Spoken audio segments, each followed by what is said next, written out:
A warm welcome back to the CNBC Africa State of the Nation special. Now, still with me at the desk is Dr. Rabelani Dagada, development economist at Wits Business School. And joining us for a post-mortem of the speech is Matsi Modise, executive director of SABEF, and Dr. Azar, Jammine, chief economist at Econometrix. Lady and gent, what an entertaining evening that we have certainly seen. Some sore spots, but also some interesting insights with regard to the development of South Africa's economy.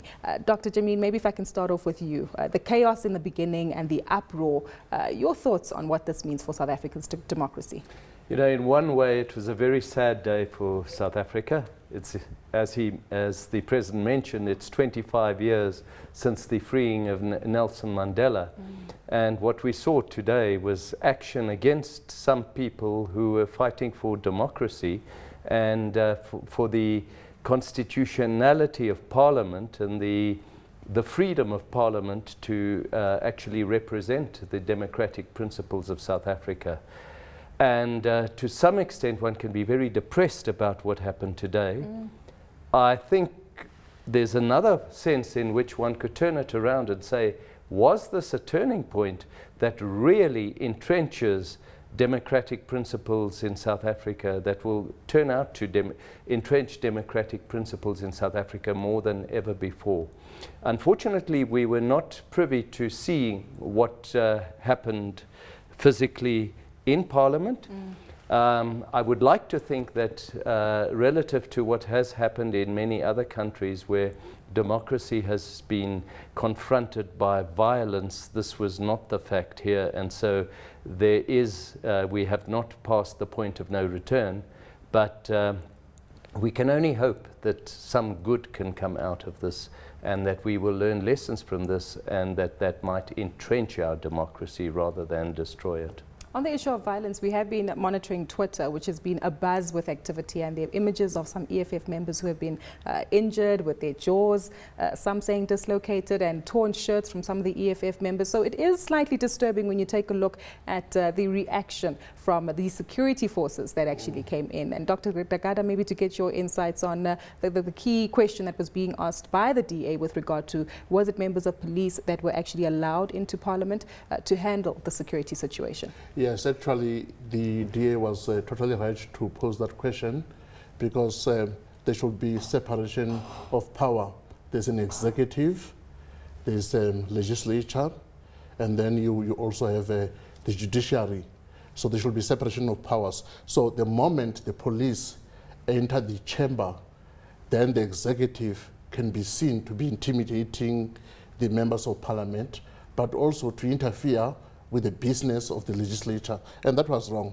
But also, even if it were not the security forces, even if it was just the security of Parliament, can security staff in the Parliament manhandle the honorable members like that? But the problem here is that when we wrote our constitution way back in 1994, at the back of our minds, we had a normal situation where the typical president would be Nelson Mandela. We never thought we would have President Zuma, a person of a caliber of President Zuma. And that's a problem. On the other hand, when the parliament rules were written, we never thought we'll have the EFF guys, Julius Malema and them. So that's the problem. And the constitution as it is now, it gives a lot of powers to the president. But that president should be somebody of Mandela's caliber. And I think we have to think about some of the powers of the president. At the same time, the parliamentary rules may have to be rewritten. I think many people have various views when it comes to the president and his demeanor today. But let's touch on, Matsi, your view on obviously the power of the constitution being used here by many of the parliamentary members. I think it was clear and imminent that there was a lot of questionable conduct in terms of the actual democracy of our country, and also the ability for everybody to have the right of speech, the right of expressing their emotions. What is clear is that the youth has spoken. The president did speak quite positively about how South Africa is progressing towards encouraging the youth and developing the youth. But could this be another youth uprising?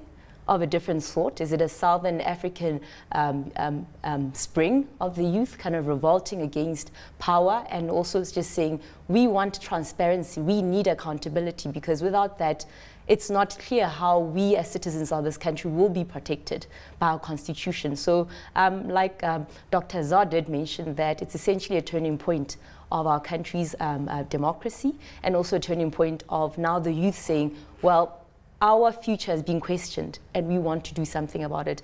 Perhaps I don't agree with the conduct of the manner in which they were conducting themselves.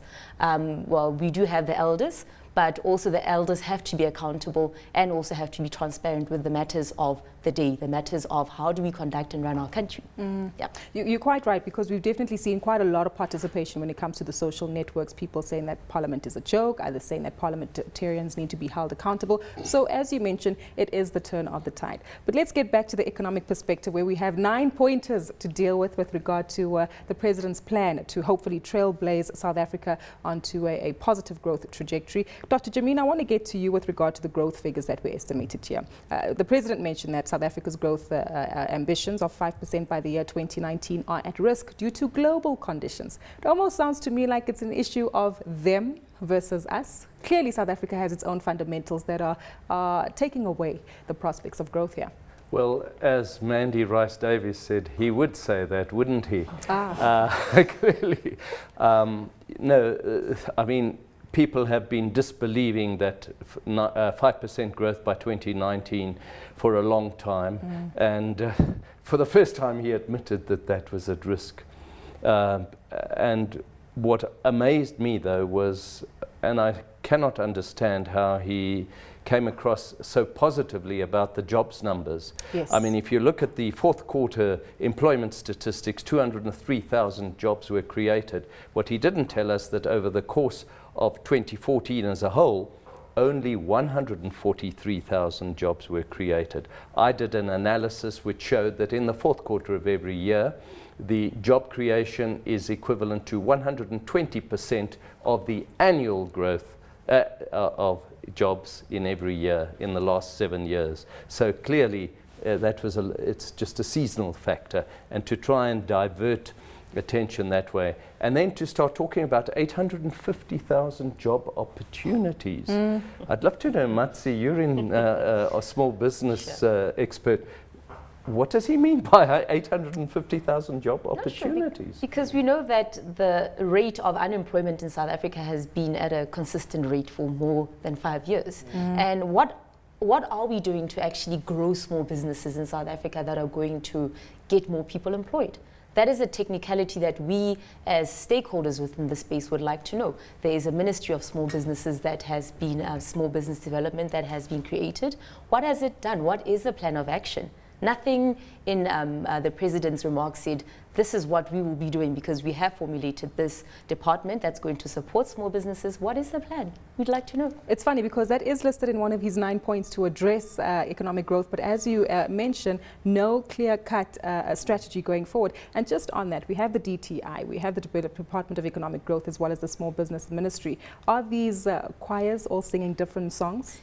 Definitely, yes. The reason why we're still stagnating at the rates of unemployment and poverty in our country is because everybody is still performing within silos. There's no consolidation of efforts.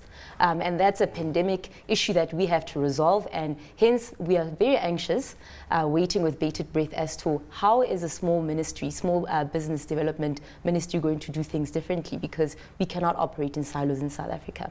Yep. Dr. Dagada, your views on the state-owned entities, Eskom getting about 23 billion rand, SAA expected to cut back on flights which are loss-making. Is this the correct approach to handle these troubled entities? No. The problem is that we have a government that cannot deliver textbooks. So to think that we will run an airline professionally, I think that is almost impossible. But going back to the issue of the 9 points plan to grow the economy, if the president was my student, I'm a university lecturer, I would have given him 100% for those 9 points. Brilliant, good stuff. Execution. But I will give him 0 in terms of implementation, you know, and that's where the problem is. And I agree with my two learned friends. The problem in South Africa is that we don't have an integrated economic plan or economic policy. Yes, somebody can argue that the National Development Plan is an integrated policy. Yes and no, because you'll find that the so-called ANC-led alliance, COSATU and SACP, they don't buy into that plan. But secondly, you have people within the cabinet. Dr. Rob Davis, Minister of Trade and Industry, doesn't subscribe to that. You have the Minister of Economic Development, Ibrahim Patel, doesn't subscribe to that. So you have a lot of silos, as has been saying, and that's a big problem. So we can't have the economy moving forward.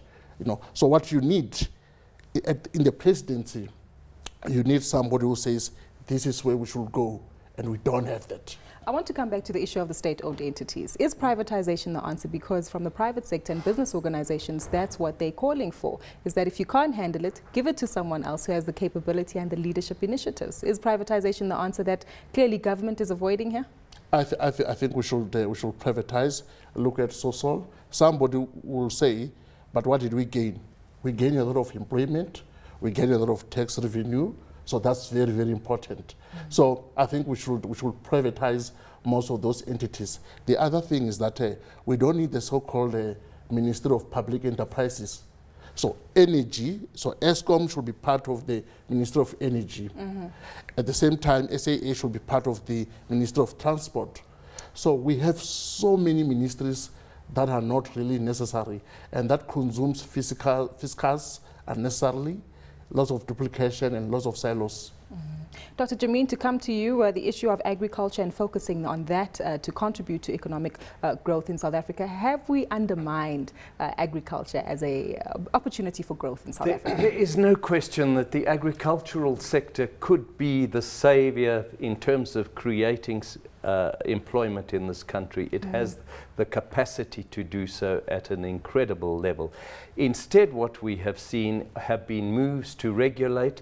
I know agricultural workers are not paid well, but the increase in minimum wages in the agricultural sector by 90% has resulted in another tens and hundreds of thousands of jobs being lost. The threat to change the laws about land reform, they're very well-meaning, but they are having the converse effect. Farmers are just mechanizing left, right and center. So we are, for the moment, still maintaining food security, but many farmers are leaving the land, and insufficient jobs are being created. In fact, jobs are being destroyed in agriculture.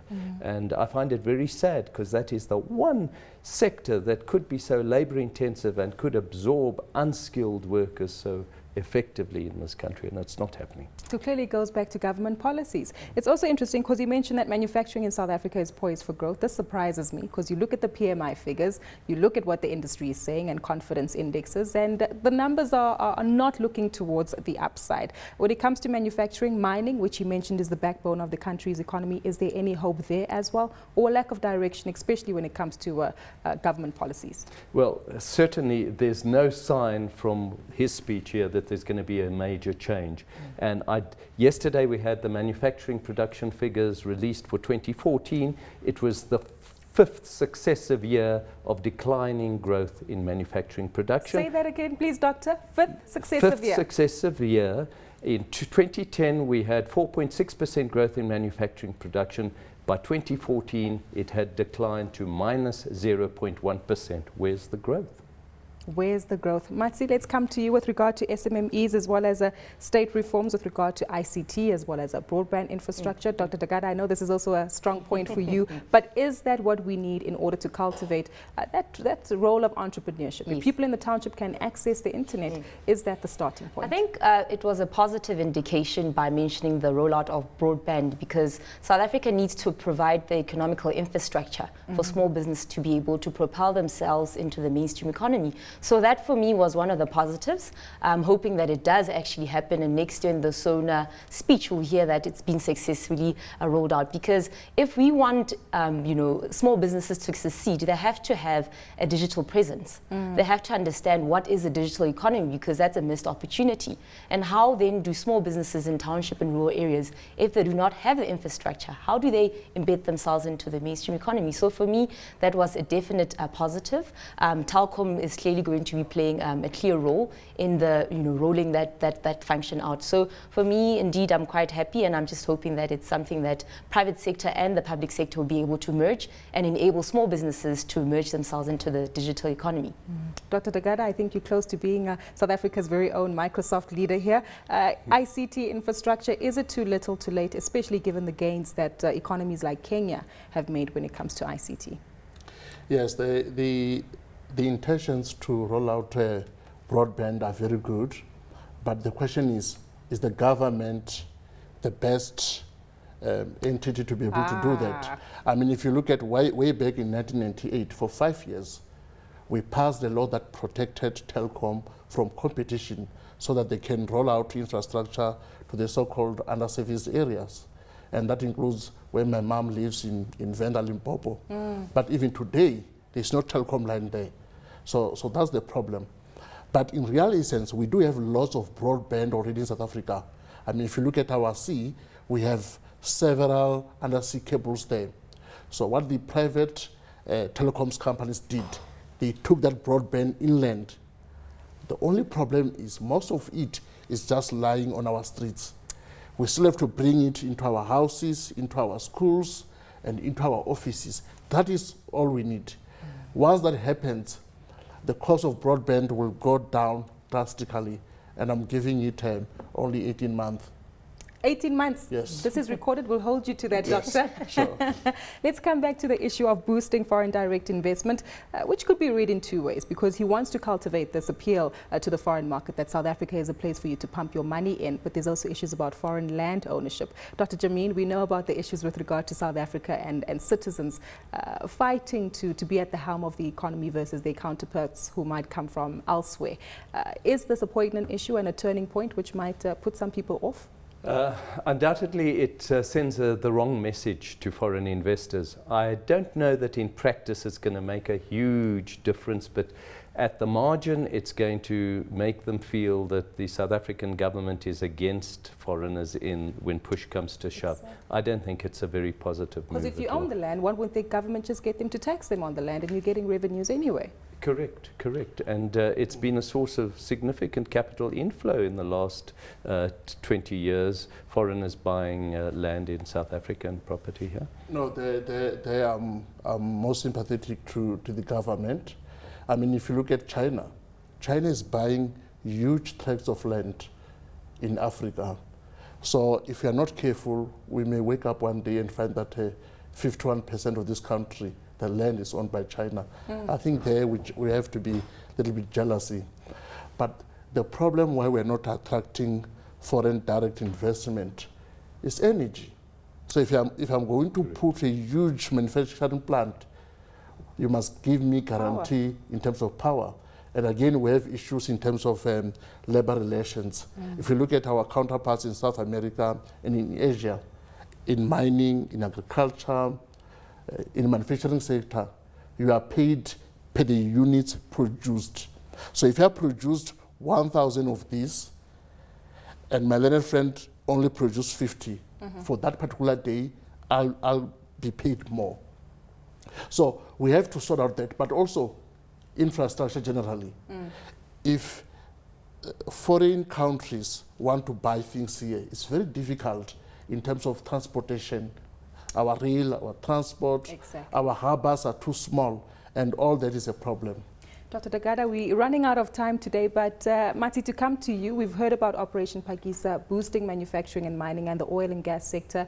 As a South African entrepreneur, are you feeling more confident following the President's State of the Nation address today? And also, does this send out a message that the key focus areas that the government has highlighted, does this mean that entrepreneurs need to align themselves with those sectors?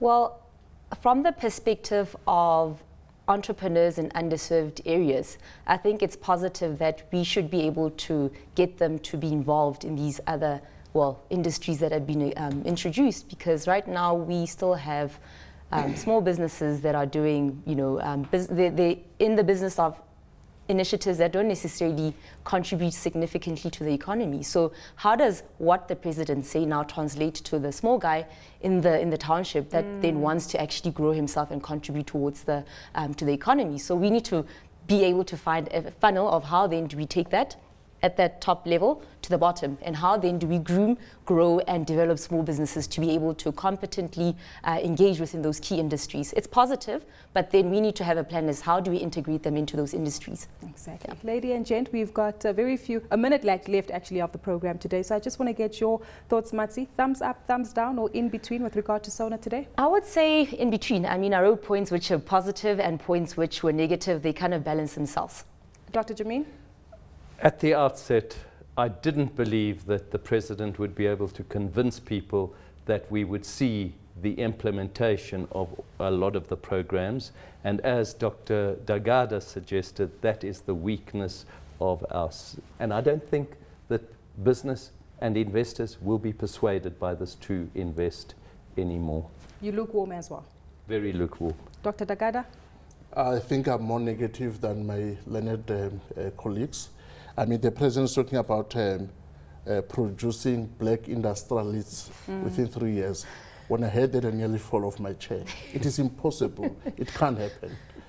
There's a lot of things linked to it. Education, skills development, participation. Funding, and all those things. Okay, so we've got two of these quite clearly in between and one thumbs down. But that's it for the CNBC Africa Sona special. A very big thank you to my esteemed guests for being so patient with us with regard to the delays in the speech delivered by the President, to Dr. Rabelani Dagada, Development Economist at Wits Business School, Dr. Azar, Jammine, Chief Economist at Econometrix, and Matsi Modise, Executive Director of SABEF.